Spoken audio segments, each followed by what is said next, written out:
how to increase download speed on Google Chrome. So the very first thing that we want to do is you will need to go at the top right at the three lines, all right, next to your avatar, and you will go to settings. All right, next step, you will see like in here in this section you will see multiple options. So what we're gonna do is we're gonna go ahead right here to our system. Make sure that continue running background apps when Google Chrome is closed is turned off and not turned on. Okay, the very first thing that the very next thing that we want to do is you will gonna click reset settings, and it will reset some settings and Google shortcuts. So we're gonna just click reset settings, and we're gonna wait for a few seconds.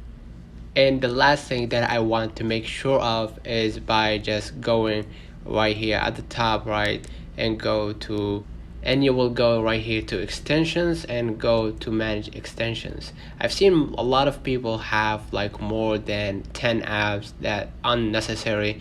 So please, if you have unnecessary apps on your extensions, please delete them from your Google Chrome to be able to use it a little bit more faster. Let me know in the comments if this video helped you. Don't forget to like, subscribe, turn on the notification bell to receive every video we upload. Thank you for watching. See you in the next one.